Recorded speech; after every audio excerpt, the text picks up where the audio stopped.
Yes, my friends, the question many are asking is, are the Los Angeles Rams ready to start the season? Man, I have some thoughts on this, and I want to share them with you. And I want to start by stating this. The NFC West might be the toughest division in the NFL in 2026. But I believe that doesn't scare head coach Sean McVay. That's because the Los Angeles Rams believe they've built a team capable of taking control, overcoming their rivals, and finishing the season on top. And when I say on top, I'm talking about the Super Bowl and the NFC West title, my friends. If you're also confident the Rams will get there, smash that like button. And if you can, write this: Go Rams, I believe. Now, we need to understand one thing. Training camp is coming up, and that means it's time to take a close look at the three teams standing between the Rams and the NFC West title: the Seahawks, the 49ers, and the Arizona Cardinals. To me, those three will be the most challenging opponents. However, looking closer, and without wanting to sound arrogant, I see only one thing. The Rams have a real opportunity to dominate this division in 2026.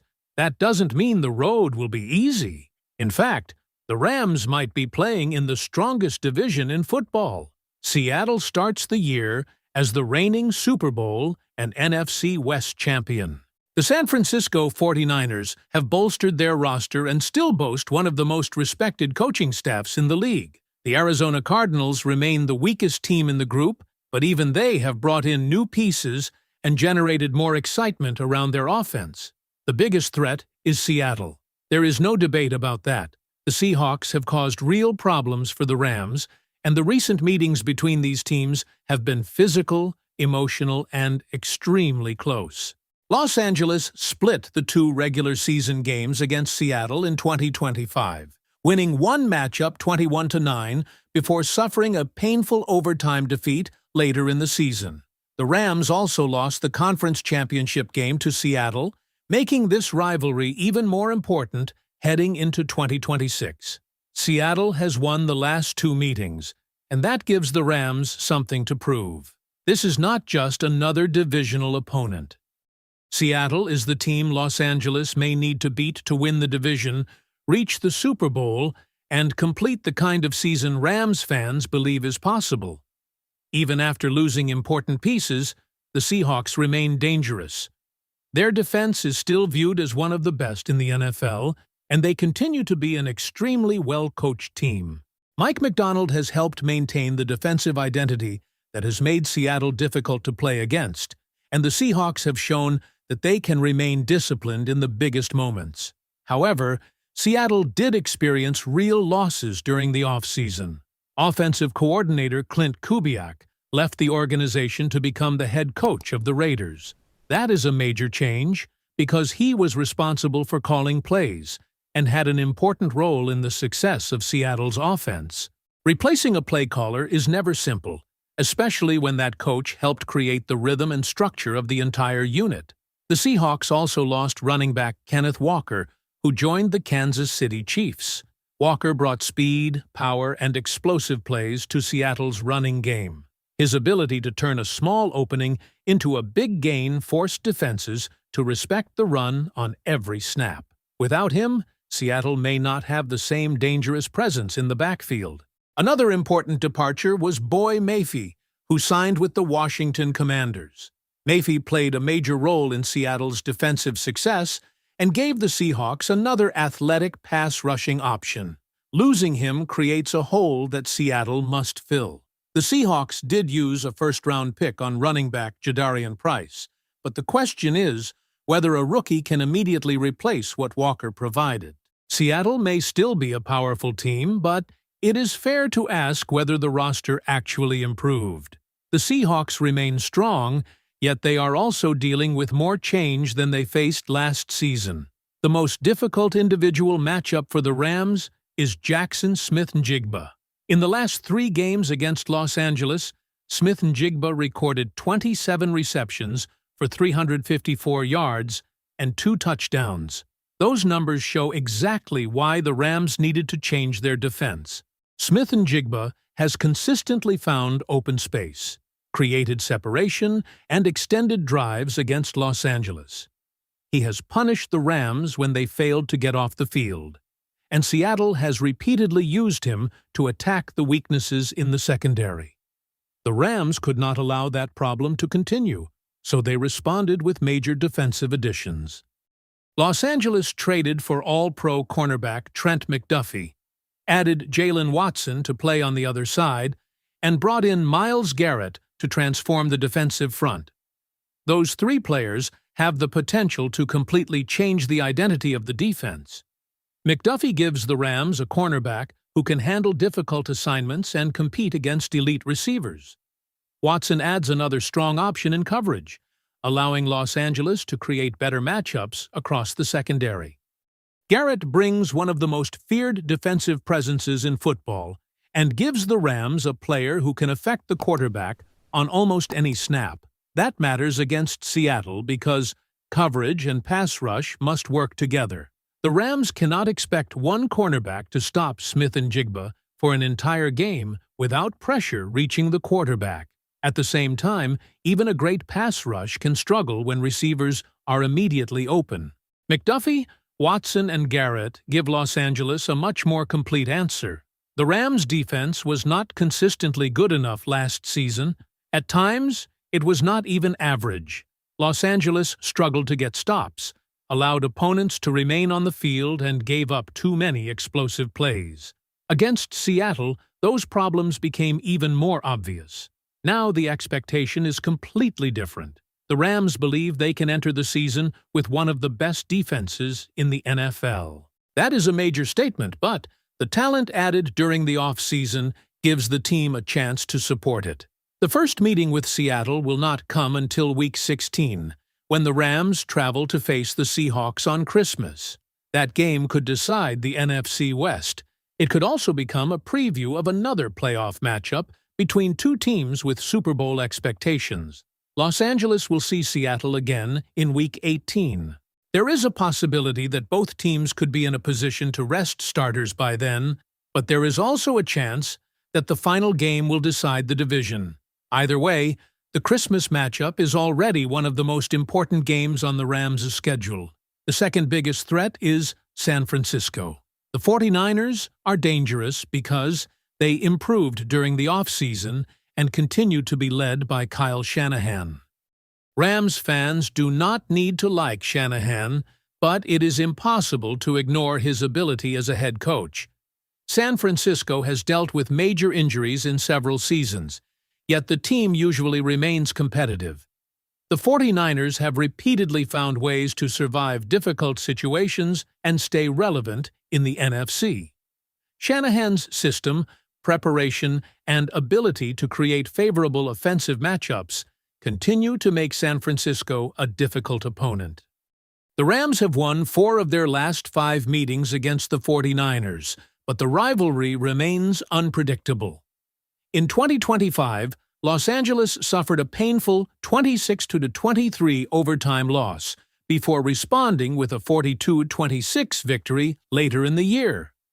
The overtime defeat was especially difficult because a Kyren Williams fumble near the goal line played a major role in the final result. San Francisco's offense still begins with Christian McCaffrey. When healthy, McCaffrey is one of the most complete running backs of his generation. He can run between the tackles, attack the outside, catch passes, and create mismatches against linebackers. Every defense must know where he is before the ball is snapped. The 49ers also have Fred Warner, who remains one of the best inside linebackers in football. Warner dealt with injuries last season, so there will be questions about how he performs after returning. Still, his career has shown that he can control the middle of the field, cover athletic players, and recognize plays before they fully develop. San Francisco also made major changes at wide receiver. The 49ers added Mike Evans, Christian Kirk, and rookie Deion Streebling. Those 3 players join Ricky Pearsall and give the offense a deeper group of pass catchers than it had last season. Evans brings size, experience, and the ability to win difficult catches. Kirk adds speed and route-running skill from different positions. Streebling gives San Francisco a younger option with room to develop. Pearsall was a first-round pick and remains a talented player when healthy. George Kittle is also expected to be back and available. His presence makes San Francisco even more dangerous because he can help as a blocker and create explosive plays as a receiver. When McCaffrey, Kittle, and the wide receivers are all healthy, the 49ers can force a defense to protect every area of the field. San Francisco also added Ashton Davis on defense and traded for Osa Odigizua from the Dallas Cowboys, sending away a third-round pick to strengthen the middle of the defensive line. Odigizua gives the 49ers more size and power inside, which could make it harder for opponents to establish the run. The 49ers did lose Jawan Jennings, Spencer Burford, and Sky Moore. Jennings and Burford are the most significant losses from that group, but San Francisco appears to have added enough talent to remain one of the strongest teams in the conference. The Rams will face the 49ers in Week 1 in Melbourne, Australia, at the Melbourne Cricket Ground. The game is officially considered a Rams home game, but playing in Australia means Los Angeles loses the normal advantage of facing San Francisco at SoFi Stadium. That makes the opening game even more important.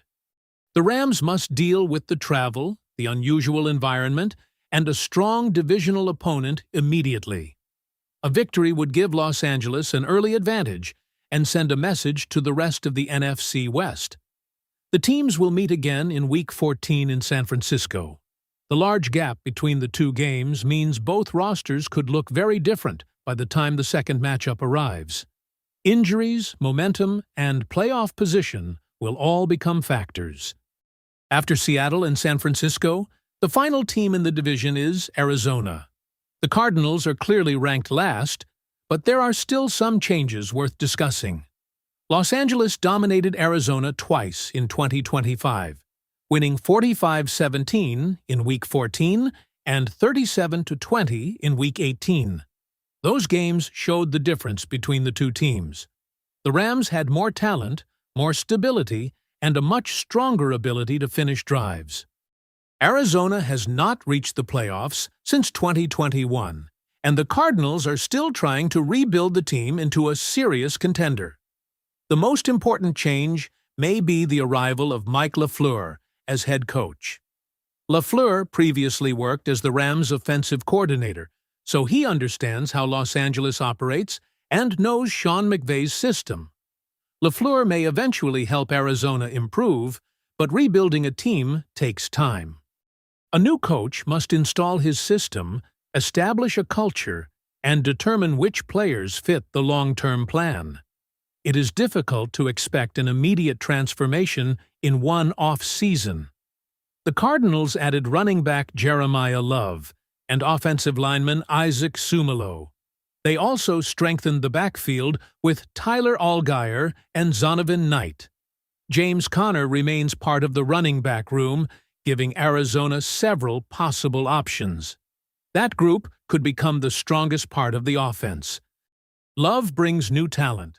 Allgeier has shown that he can handle physical carries, Knight adds depth, and Conner remains productive when healthy. The success of the running game will depend on whether the offensive line can consistently create space. Arizona's best offensive weapon may still be Trey McBride. He is one of the most talented tight ends in the league and will be the main player the Rams must stop when they face the Cardinals. McBride can create problems in the middle of the field and give his quarterback a reliable target on important downs. The quarterback situation remains uncertain. With Kyler Murray no longer in the picture, Arizona must decide whether Jacoby Brissett, Carson Beck, or another option gives the team the best chance to win. Until that decision is settled, it is difficult to know exactly what the Cardinals' offense will look like. The Rams will face Arizona in Week 6 at SoFi Stadium. That game will give Mike LaFleur an early return to Los Angeles with his new team. The second matchup comes only 4 weeks later in Week 10 in Arizona. Do you believe Los Angeles will win the NFC West in 2026? Is Seattle still the biggest threat? Or are you more concerned about San Francisco? And what will the Rams' final divisional record be? Are you joining the 6-0 prediction? Or do you see one of these rivals taking a game from Los Angeles?